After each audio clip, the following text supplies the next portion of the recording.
Hi, I'm Danielle Gray. I am a model.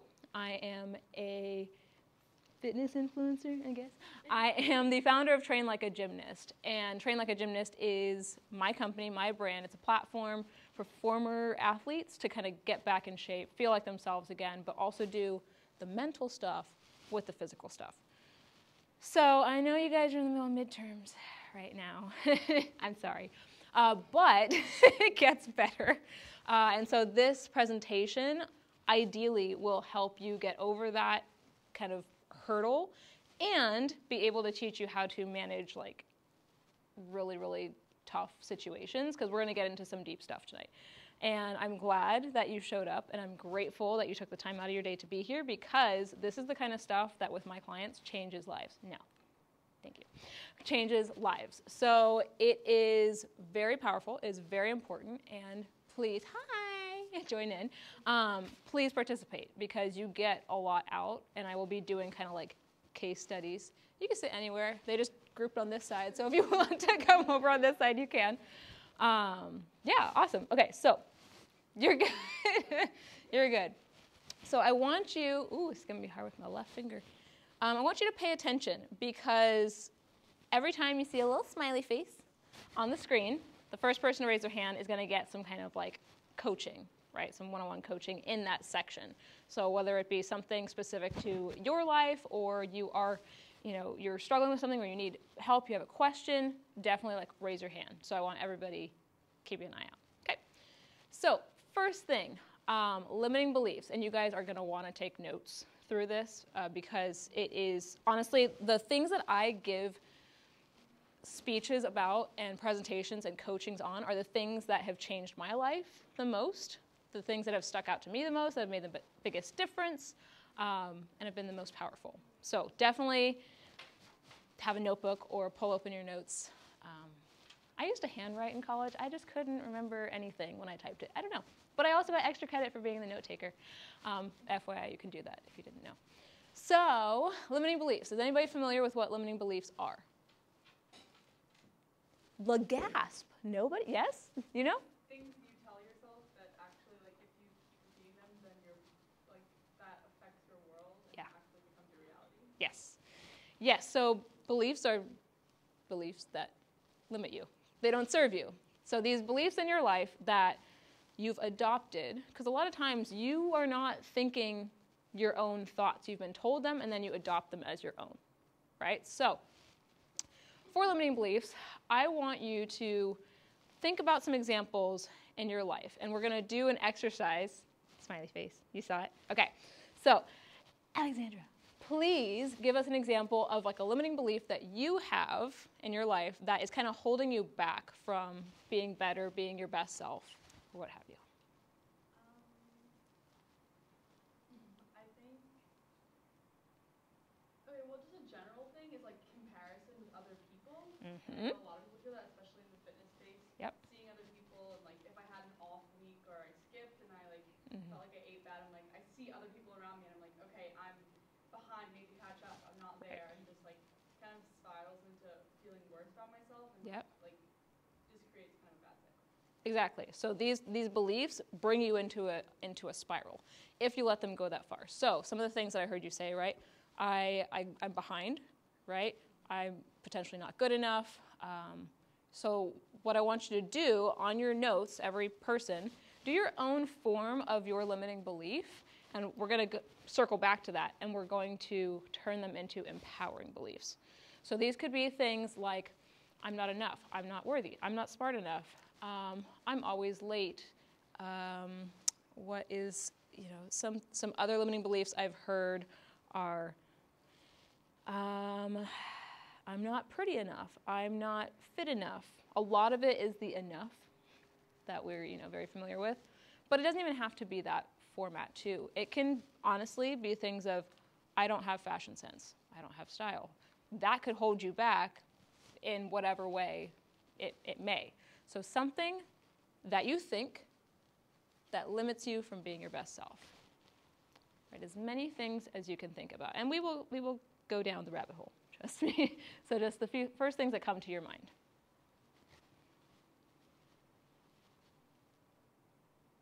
Try to get like 3 to 5.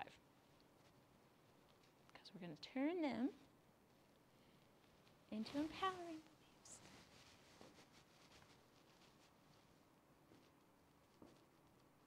You should feel kind of like crap writing these. Yeah? Okay. Good. We need to feel it. All right, who needs more time? Good? Okay, so we'll go back to Alexandra. Read the 5 limiting beliefs that you came up with, and then I'm going to coach you through to how to turn them empowering, and then everyone else will turn theirs into empowering. Okay. I only did 4. Okay. But I'm not thin enough. I don't dress well. I can't stop eating bad food, and I'm bad at math. Yeah. That was hard. Yeah. So that's it. Yes, exactly. We want that, though, because I'm sure if we also had like a bigger group too, I'm sure somebody else would relate to something that someone else says. Because a lot of times these aren't our thoughts. Like, we have the same thoughts as others. We just believe that they're ours, and we're the only one experiencing this. So repeat your first one again. I'm not thin enough? Yeah. So how can you turn that thought into one that is empowering and serves you?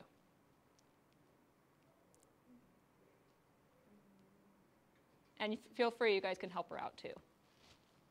If you can think of, it can literally be a flip, or I am thin enough, and you don't have to believe it at first, but that thought, right, turns into a belief. But it can be something in your own words.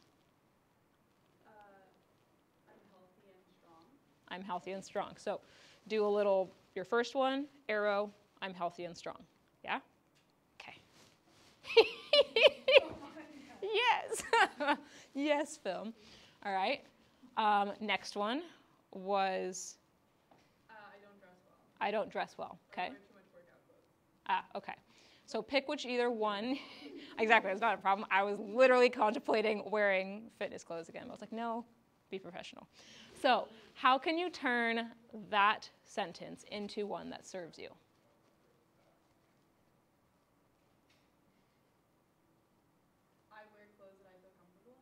Yeah? If that lands, like, think about what you're going to change the belief into. And if it lands and sits well with you, yes. But if you're like, I'm just saying this just to flip it, I don't want it to be that. I want it to be something that really resonates with you. Okay? Third one. I can't stop eating bad food or sugar. Okay. And how can you make that belief empowering? Sometimes these are really hard, which is fine. This is also public relations. Could I say like something different, like not change it to something different, but like I don't know. You're on the right track. Say it. I can work towards having more self-control around it, or something like that, or is that? So we want it to be something that is like fact-based and true and present, right? So if you want to say, for example, I eat healthy foods majority of the time, and I am allowed X foods in moderation, right? So it's something that serves you, empowers you, makes you still feel good, but also is more truth. You know, it's not like you're eating crap like majority of the time. You're also in college. Trust me, when I was at Cargar, my pantry was full of, I don't even know what the hell. It was like, my mom would get them for me from Food for Less. It was like potatoes in some packaged thing, cup of noodles. What else did we have? I had, oh my God, that cabinet was just full of just packaged stuff. I'm 30 now, okay? It can get better when you're not in college, but when you're moving around and stuff, you can rephrase it into maybe I'm learning about, nutrition. Because that still serves you and makes you feel good, even if you're not perfect. Yeah? Okay, last one. I'm bad at math. I'm bad at math. Okay. Says who? My dad. Your dad. Okay, so your dad says you're bad at math. Yeah. That could honestly be the empowering one, is your dad says that, not you. You don't have to believe it. Somebody else can tell you these things, and that's when you're like, oh, this is true because someone else said it, but not necessarily. So you could flip it. I am good at math. I'm good at math. Like, I'm so good at math that I got into USC. I don't know. You could turn it into something like that, right? So everyone else, change your limiting beliefs into empowering beliefs. take a minute or two. If you have a question with yours in particular, let me know.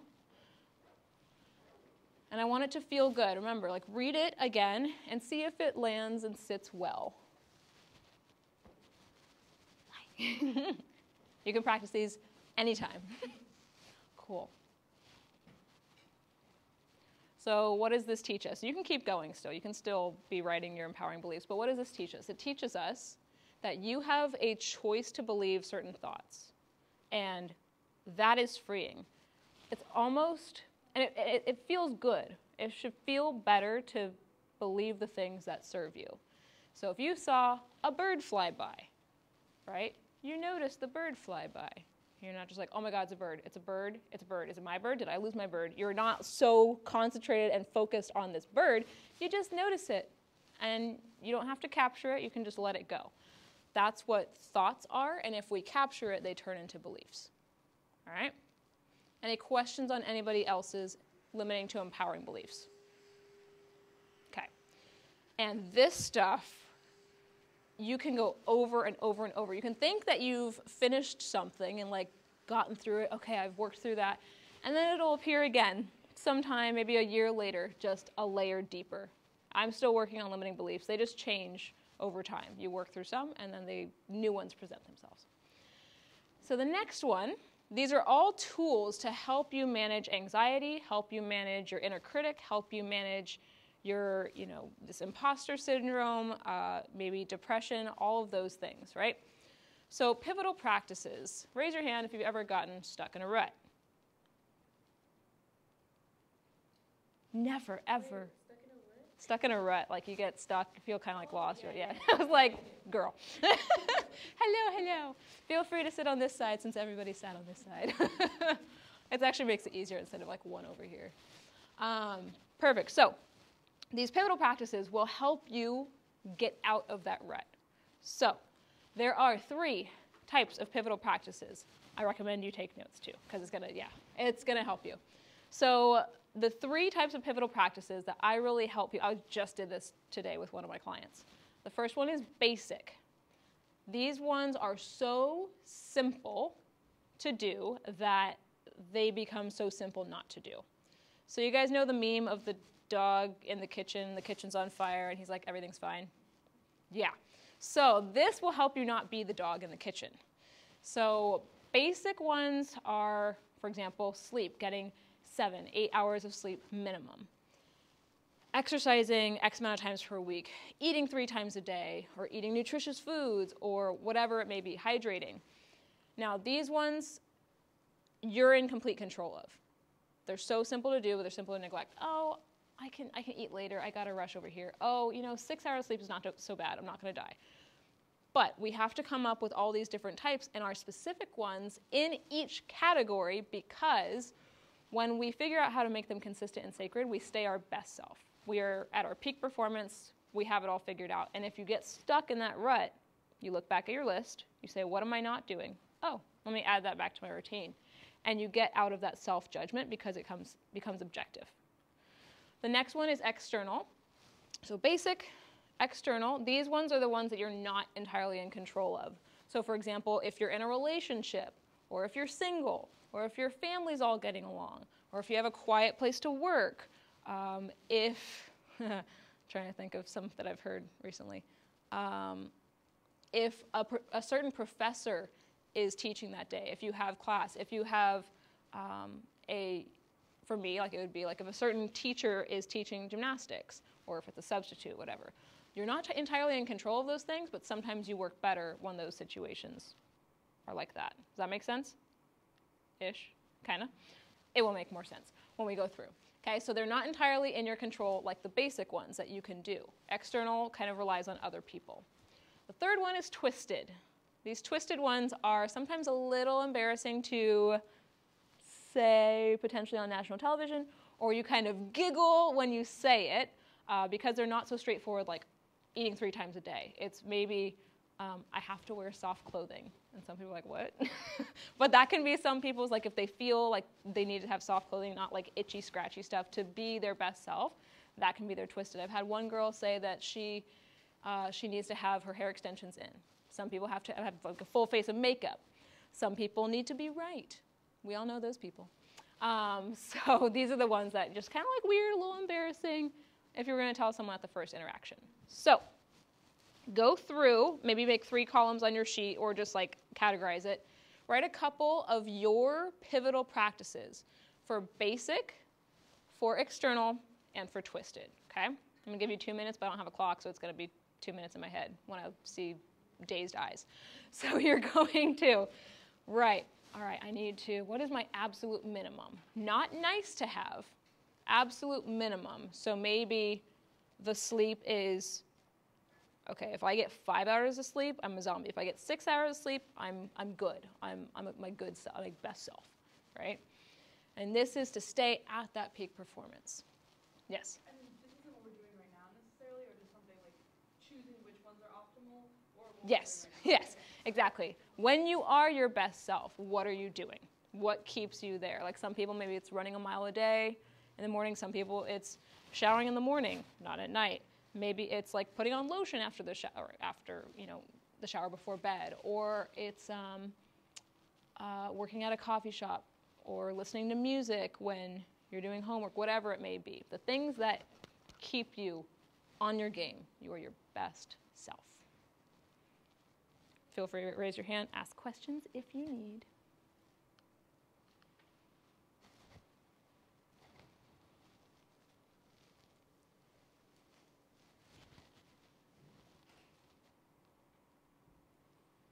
One example of an external that I just remembered on here, the deadlines.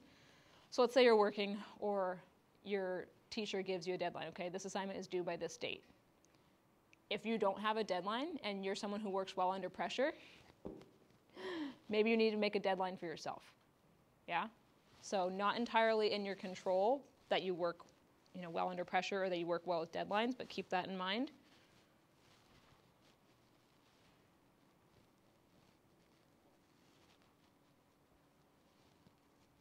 And then the twisted one. Just a little weird, just something. Mine's like when I don't look homeless, Very fine line, red carpet ready, homeless. Just gotta.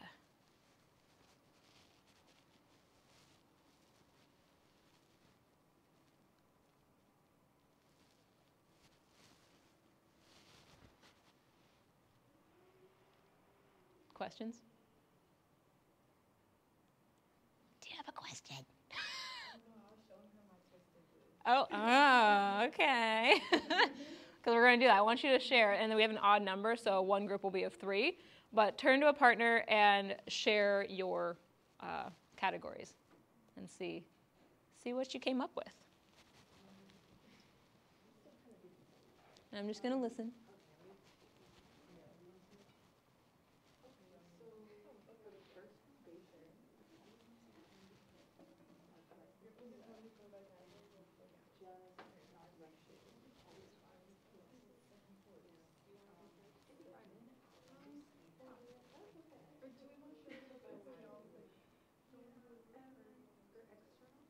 You can do group or partner. Okay, group's fine.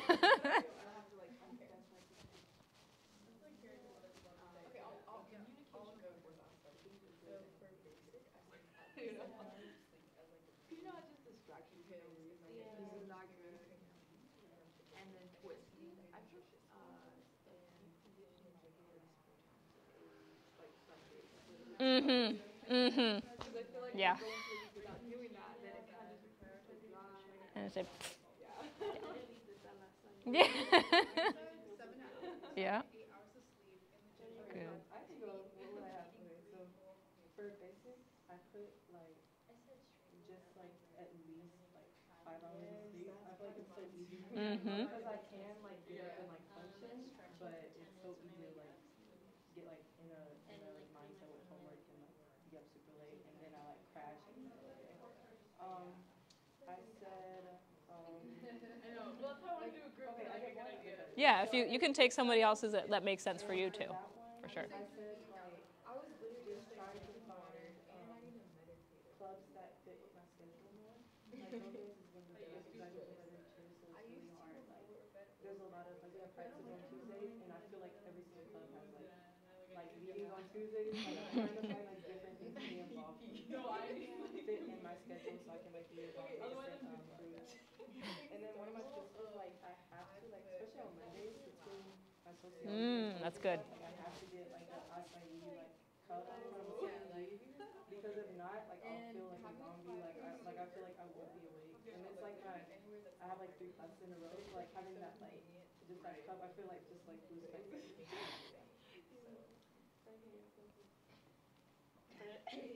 For basic.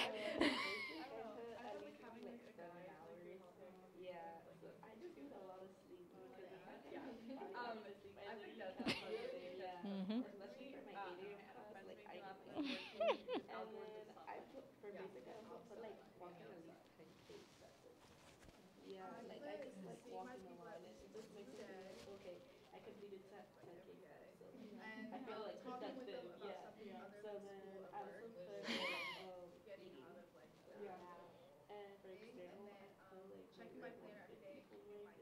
Oh my god, there's so many bad things out there. I took it next semester. I'm like not like no, I'm on calendar. No, yeah, there's so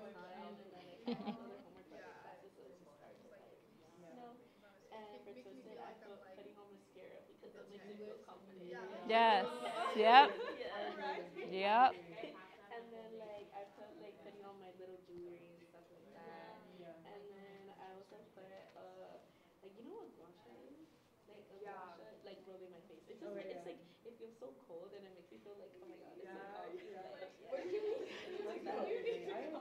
Finish up your twisteds. Mine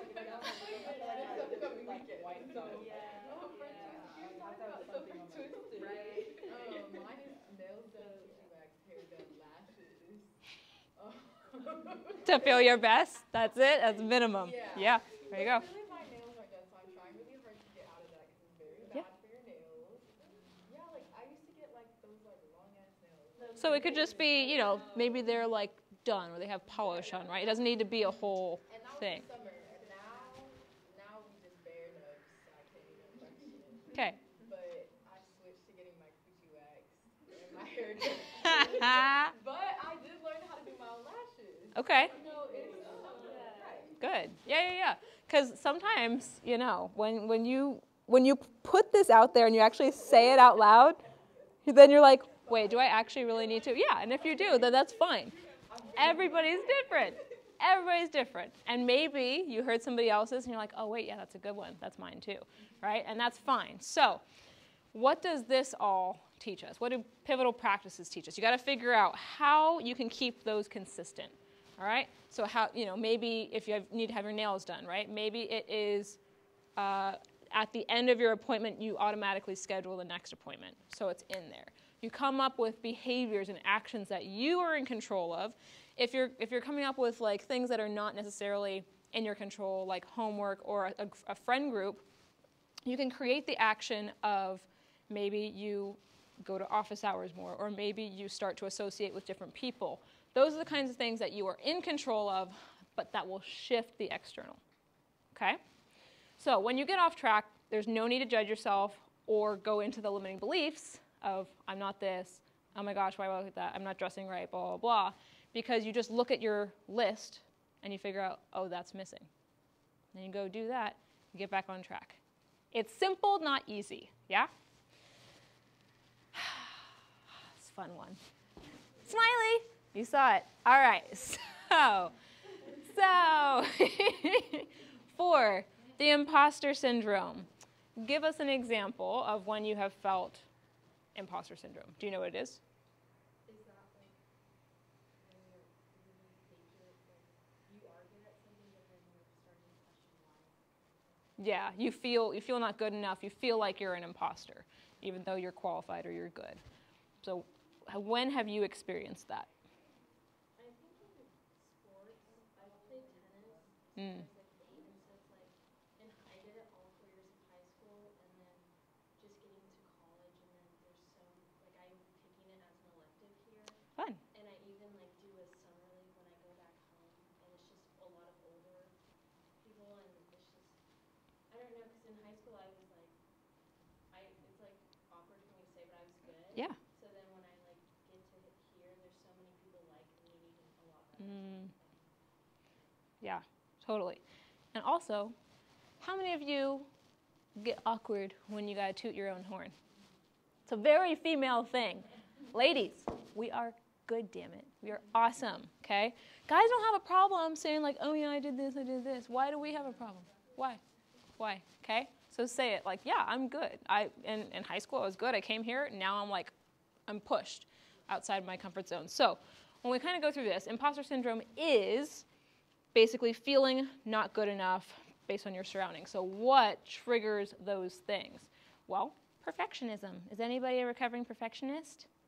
Especially if you're in athletics. So a lot of times, being female and also being in sports, you're really striving for perfection, which does not exist. So we need to know that practice makes progress. And that in itself, quote unquote, is perfect. When you're working hard, you're doing your best, because your best changes from moment to moment. So no matter what you're doing, if you are giving your best, then that is all you can do. Now, imposter syndrome does not mean self-doubt. Self-doubt kind of falls under the limiting beliefs category, and imposter syndrome is more so just so like if you're sitting in a room, let's say, full of older people, and you're discussing something about, tennis, you sitting in there feeling like, why am I here? Do I belong here? But you have really good things to bring to the table or good ideas. That's when you could feel imposter syndrome. Family background can also trigger this feeling. If your family tells you you're not good at math, or if you're not good enough at something, or if you really need to buy a house by the time you're 30 or whatever, and then you hit 30 and you're like, I don't have a house, I also don't have a family. that kind of stuff happens, right? And so you can feel like, how are all my other friends doing this? And this falls into the comparison as well. So you need to remember who you are and what your trajectory and your goals are. Your environment, society around you, TikTok can tell you what you should be doing, what you should look like, what you should have, all of those things, and it can make you feel less than. So if you become aware of, okay, this is just triggering me or causing me to feel this way, this does not mean truth, that can help you pull back on anxiety.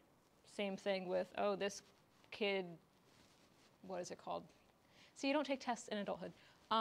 Set the curve. The kid in the highest class gets that's the 100, but yeah, whatever. Sets that, and that wasn't me, or how did they get that? All of those things. That's your society. That's the environment you're in. That's subjective, and that can change.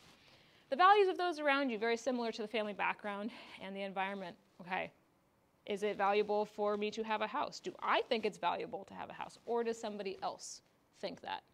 You're adopting those beliefs as your own. So this is all getting back to you and your independence and your confidence in yourself and your mind. The pressure to succeed falls under the perfectionism, okay? So know that this is very, very common. As we saw, everybody has experienced this, and it does not mean that you're less than. It does not mean that you are an imposter. But also there's the term fake it till you make it. A lot of times immersion helps you get over this hump. Slightly transitioning, but we'll kind of get back to it. Alexandra knows what this means, and I do not expect you guys to know what it means. But if you want to take a guess, you can take a guess. Any guesses? No. Okay, so I actually last year, just over a year ago, I went through a really dark depression, really bad spiral. I was making the most money I ever had. I was in a relationship I thought was fantastic. Everything was great, and I was like thinking of moving and all of this, and I felt terrible. And when I was trying to get out of it, I actually had a plan for how I was going to kill myself, but when I was getting out of it, because I realized that's not what I want, I just want my life as I know it now to change, I was listening to a meditation that reminded me we're all human. We all have darkness inside of us. And it looks different for every person, whether that be anxiety, whether that be ADHD, whether that be some kind of trauma or abuse. That is the darkness. That is the pit. Okay? You need to embrace that darkness with light. Give it a hug, hold it, accept it, but you also have to let that light shine brighter than the darkness. So it's not about erasing the darkness. It's not about getting rid of it, ignoring it, pushing it away. You have to let your light shine brighter than it. So that's what an avocado means. But when I was first trying to draw what I wanted, it looked like a girl holding her, coochie. So we use your word. And I was like, that's not what we're wanting for embrace. But like, hold your darkness and your light. Turns out kind of look like an avocado. So the next time you see an avocado, remind yourself, what's the darkness that I'm experiencing right now? And how can I accept it and know that my light can be 10 times brighter? Because what happens if you see a shadow on the ground and you shine a light on it? Goes away, or it gets, like, for some reason, very, very dim, yeah? Light can kind of overshadow the darkness, okay? That was just a little input there. So, recap, everyone has darkness. If you don't let that light kind of embrace it and hold it, the darkness will consume you. The darkness will grow and grow and grow and grow. And whatever consume means could mean it eventually takes over and you end up killing yourself, or it could mean you have a meltdown, or it could mean you do something that you regret, whatever. That's what I mean by consume. Let that light shine brighter. Have a conversation with the darkness. So what happens when a scary person, let's just say that door is closed, and a scary person pounds on the door unannounced? You freeze. You freeze, you're startled, you're like, what's happening? Okay. Let's say you know who that scary person is and they're pounding, but they were unannounced. Okay, so if you know who is pounding, quote unquote, your depression, anxiety, darkness, trauma, you know who's pounding, and you're like, I'm gonna ignore you, I'm gonna turn up the volume on my TV louder, and they keep pounding, right? Then they move to the side, there are no windows in here, but they move to the side of your box house, and they look in a window, right? And then they're pounding on the window. And you're like, I don't see you, I'm gonna face this way. And you just keep ignoring that pounding. Eventually, they're gonna break in. They're gonna break in, they're going to rob you, they're going to hurt you, they're going to kill you. That's what that darkness does. So what you need to do is have a conversation. So if we immediately, when we knew who was knocking on the door, if we went over there with the confidence and with the assertiveness, opened the door and said, can I help you?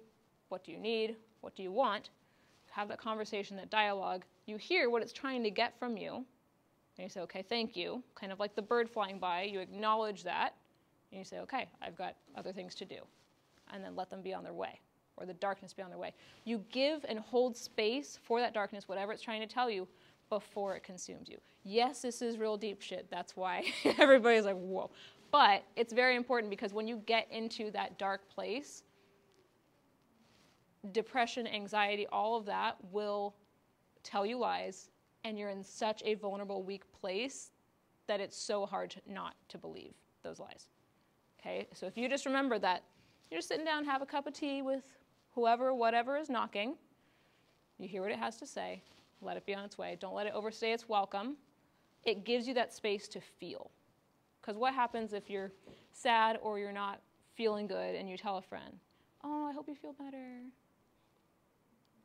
Do I feel better? No. Also, why do I have to feel better? Like, why does that have to be the normal? Like, you need to let people feel, and that's why we have so much violence and anger, because it's all pent up, and we're not allowed to feel angry. We're not allowed to feel sad. Raise your hand if you have felt stressed this week.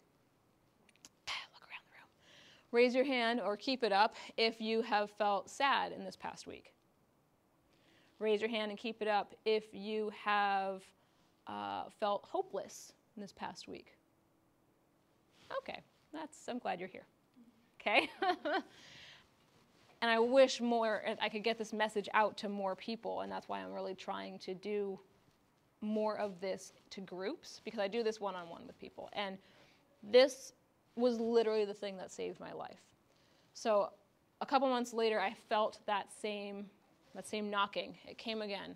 And I call these creation and consumption days. So the days where I'm feeling like all I'm doing is scrolling, or I'm reading, I'm not filming anything, I'm not creating, I'm not posting, I'm not doing something that I feel like I should be doing, I remember, okay, that's what today is, so we're going to let this be a consumption day. When I allow myself to do nothing and to have an unproductive day or to miss a workout, whatever it may be, maybe it lasts for 2 or 3 days and then I bounce back. Instead of resisting it and fighting it for so long and then it turns into a phase instead of a little blip. Allow yourself to feel the next time you're feeling and see what happens. So acknowledge and accept that darkness. It's going to be there. It always will be there. It might be different as you age, but it will always be there. You just need to make sure that light remains brighter and you continue to shine it as best you can. Okay? So, what are some good, I don't know who I saw first. We could do both too. Yay, smiley face. So, what are some ways that you can increase your light when you're in a dark place? Both of you can give ideas. And it can be specific to you. It doesn't have to be in general. And this is tough because when you're in that dark place, like I have no idea what I can do because I'm just stuck. What do you think? I like try to do like a self-care day Mm-hmm. and like try to just like maybe like paint my nails or something and try to make myself feel better about myself. So, Yeah. yeah. Self-care. It's really hard when you're in a place, and it's like even hard to shower sometimes, but self-care can be, taking a shower can be sometimes the self-care that you need when you're just like, you cannot do much. Or maybe it's like 3 push-ups. What can you think of?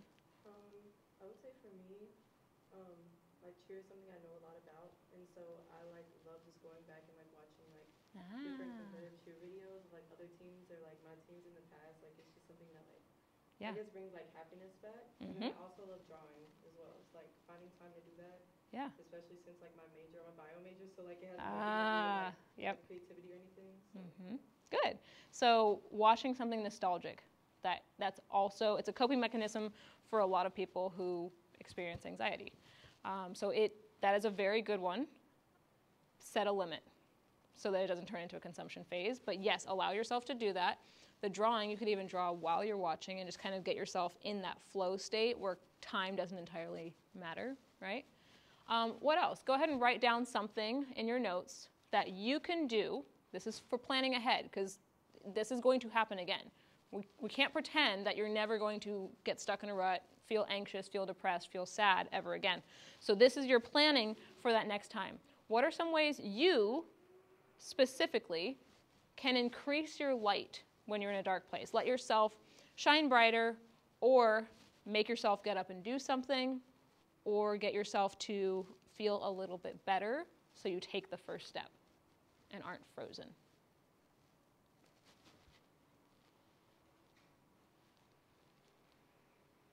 I had a client who deals with PMDD, so depressive disorder when she is like premenopausal,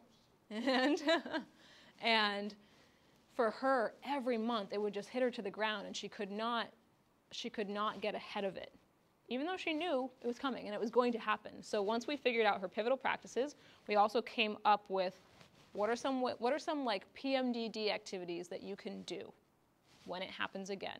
Okay, for her it was crafts, it was reading, it was drawing. She came up, but like reading fluffy things.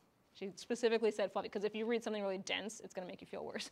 So reading fluffy things. And if you can come up with that, she honestly says that was the catalyst, and it changed her life, and she is able to kind of get over every month. Because you're planning ahead. We all have something. Okay, you guys, find me on social and tell me if that helps the next time it happens, because it's a game changer. All right, now I want you to stand up, because that was a lot of deep, heavy thinking, feeling. We're going to do a little standing sprint, okay? So stand with one foot in front of the other. Keep your hips totally square forward and your torso forward. What I want you to do is opposition arms, and switch, and switch, and switch. Now we're going to sprint in place and not let our body twist, okay? Ready? Go. 15, 14, no, 13, 12, 11, 10, 9, 8, faster, 7, 6, faster, 5, 4, 3, 2, 1, other leg, go. 15, 14, 13, 12, 11, sprint, 10, 9, 8, 7, 6, 5, 4, 3, what is this? 2, 1, and rest. And take a seat. Oh, I'm sweating now. Oh, boy. Somehow, sprinting in place can get you really warm really fast. But we needed to do that to break up the hard work to also create an anchor. So if we break up the learning and we anchor or attach it to something emotional, we're more likely to remember it. Have you heard that? When something is emotional, you remember it more versus just like reading it. So maybe the next time you're in an anxious or depressive phase, you remember this sprinting in place, chopping wood, okay? Like that's the anchor to this moment. Oh, okay, like what do I need to do? Where's that notebook that I said of, what I need to do during this time? That is something that I really wanted to put in here to just link it to this moment in time right now. The anchor is this classroom. And hopefully, if you create an anchor strong enough with material that was powerful enough, you can remember it for life. And it will always anchor you back to this moment. So go ahead and take a second. Close your eyes. You can face away from everybody, whatever you want. But close your eyes, and I want you to feel this moment right here. What are all the things that you hear? What are all the things that you smell? Smells are huge when you come back to campus. Heads up. What are all the things that you can feel around you? Body-wise, table, pen, notebook, the ground. And just take a moment to be here. Create that anchor. Imagine that anchor dropping down to the bottom of the ocean to this moment in time. October 24th, 2022. And then open your eyes and see what you see around you. Who is here with you? Who has had the same experience with you? Because nobody else in this club or at this school will have had the same experience except you guys. That's why I host retreats, because it's really fun. Creates a family. All right, so the damage that our thoughts do, you have obviously seen the damage that our thoughts do. Our thoughts are not our own. They're the thought of the mind, yeah? Okay? Like we've seen, we've all kind of felt this or thought certain things that are very similar to what we think ourselves. So if you can realize that everything you think might not be yours and get curious about them, yes? I just saw a quote. Sorry to interrupt. No, you're good. I saw a quote the other day, and it was like, we live more in our imagination than our reality. 100%. Has anyone read the 4 Agreements? Chapter 2, Don't Take Anything Personally? Yeah. The movie theater? Yeah, so basically everyone in the world is watching their life through their own, like in their own movie theater, yeah? And if you go watch your own life in your movie theater and then you get up and you go to the next theater and you watch the movie of your life but from your mom's perspective, you're like, I did not say that, what? But that's through her theater, that's what she sees. If you go to your best friend, they see the movie of your life and you're like, I have no idea what I'm watching, right?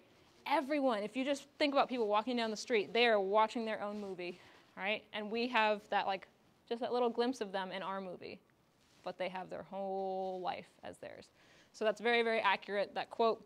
Remember that, to not take things personally, and you can also read the 4 Agreements, also game-changing. So, what time are we at? Okay, this will be a powerful closing. I need 2 volunteers. Saw you 2 first. Okay. Hold that thought. You guys are going to come up here in a second. So on whatever you have to write, I want you, I don't know how to go back. I want you to write, I'll just say it. I want you to write a bullet list of all of the horrible, mean things your inner critic says to you. Yeah, go there. Go there. We're going there. This is important. and you can curse. So all of the mean things that you say to yourself. This can get emotional. I'm just going to give you a heads up here. All right? All of the mean things that you say to yourself in a bullet list, and write it as you, because your inner critic is saying this to you. You're not enough. You are this, not I am. Okay? How do you hear that voice in your head?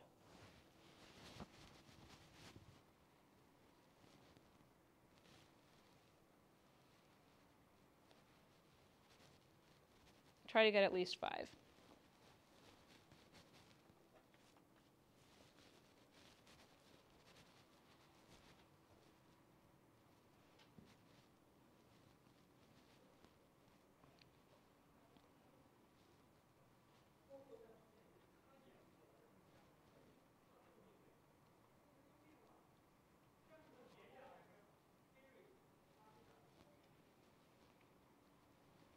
And once you two have 5, you can come up here.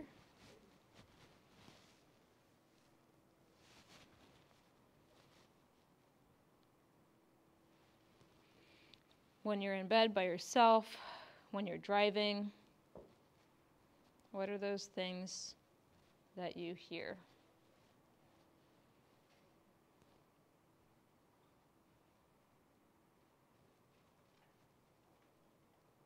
Bring it with you?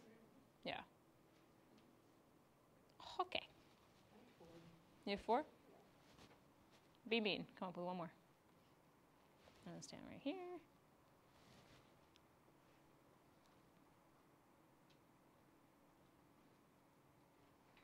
Okay, stand right here. All right, face each other. Swap. And pull up that list. Who wants to go first? You get to make eye contact with the other person and say your list to them. Oh my gosh. Okay, I guess go. Okay. Okay. Oh, Jesus. Mm-hmm. That's crazy. Just say a normal tone of voice of like, or like mean. Up to you. Okay. How you think she hears it. How I said today how I think she hears it? Oh. You're too unorganized. You're too indecisive. You'll never be at the same level you once were. You'll never create healthy habits, and you won't succeed in what you really want. Okay. You're fat. You're mentally weak. Eye contact. You can't do anything right. You don't have a social life. You're not attractive enough for him. You can't get a good job. How'd that feel? Not great. Not a little uncomfortable. Yeah. Yeah. And this is a very condensed version. Because when you go and you spiral and then you make that eye contact with the other person for their entire list, it gets really, really painful. So to hear that from somebody else seems almost like, first of all, why are you talking to me that way? Second of all, you don't know me. Third of all, why are you being so mean? Right? Yeah. So go ahead, swap them back, go back to your seats. Now, how did that feel watching and hearing somebody else's list? Makes you want to cry. It makes me sad that they think about themselves that way. Mm-hmm. Look at your list. How does that make you feel? Sad. Mm-hmm. Yeah. Mm-hmm. So I want you guys to have the same experience. Turn to somebody next to you and swap and say, yep, yep, I know. And the group of 3, you just like swap it one over. Yeah. You can just watch because they got to watch you. Okay. But you have to make eye contact. That's really important because you're saying it to them. Mm-hmm.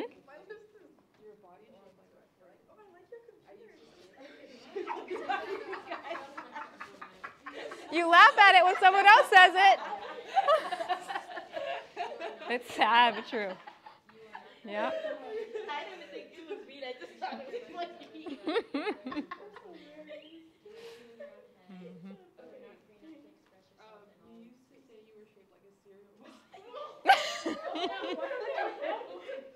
It's painful, isn't it? It sucks. Are you even smart enough to be in this school? Or everyone around you seems like okay. Are you going or am I going? We already got one crying. Yep. You're so skinny. Your skin looks so bad. You will look better with straight hair. You're not even pretty. You'll never have a good relationship with your You'll never sister. be great. You're not You'll even never be supposed to be here at connection USC. relationships like this. Literally, we said the same thing. I know. Yeah, wow. It sounded it was so real. You got it. Finish strong. This is important work. She's gone. Nothing, you're crying too. You are fat. You are not pretty enough. You need to be more fun. You are not confident. Your friends don't really like you. You are lazy.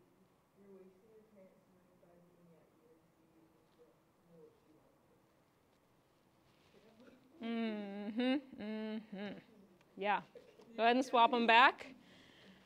Why did I make you do that? That was mean, right? Because of this. Because it helps you understand others. It helps you realize you're not the only one who thinks this way. It helps you realize, why am I speaking to myself like that when I would never speak to somebody else that way? Maybe you would. Maybe not to their face. I don't know. But we don't typically say those things to other people, so why are we letting ourselves talk that way to ourselves? It's very, very powerful when you hear it out loud, because the quieter it is, when it stays in here, it can just grow. So I hope that this has kind of created a connection to help you guys feel less alone, and the next time you see each other on campus, you have that bond, and you understand that that's not true. Go ahead and flip those things as fast as you can. Let's do like a 30-second, as fast as you can, change the things that you wrote into empowering beliefs, because I want to end on a good note.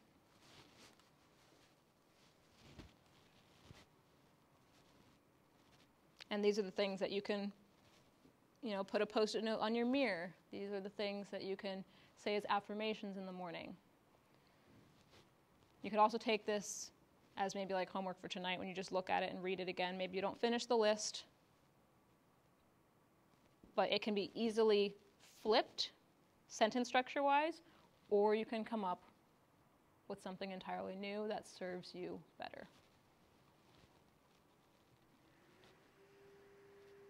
So if we can choose to believe a thought as it presents itself, like the bird, we can grab it and take it and make it ours. Or we can just be aware of it, hear it passing by, say, thanks for that. I'm going to choose to not believe that.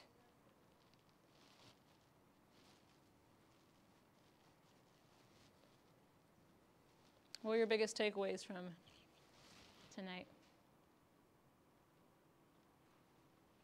Hearing somebody else say like the things that you're thinking, it almost seems like at one point we were laughing, like right. It almost seems comical to like even think some of those things when somebody else says it. Exactly. Yeah. It's when you hear it out loud. Yeah. So maybe that awareness building inside of yourself when you're like, okay, I'm in this spiral, what am I thinking to myself? Say it out loud and be like, what? Or have somebody say it to you just to kind of drill that in that's a lie. It's not real. What else was a big takeaway from tonight? I like writing down my 3 pivotal practices because I personally thrive off routines and just knowing what works for me and writing it down. Absolutely. Pivotal practices are so huge. And I want you to keep this list somewhere or kind of like reorganize it. And I know it was kind of all over the place, but restructure it and have that there for when you know that maybe life's going to get really busy or you start to slip. Okay, I need to make sure I stay with these. Otherwise, dog in the kitchen. Yeah? Anything else? And avocado. And the avocado, yes. Really cool. Hold your darkness in your light. For my birthday, a bunch of my friends got me squishy avocado things and avocado everything. I was like, okay, I guess I'm the avocado girl now. But that's what I want you guys to see that the next time you go grocery shopping and see an avocado, be like, oh. Were you going to say something?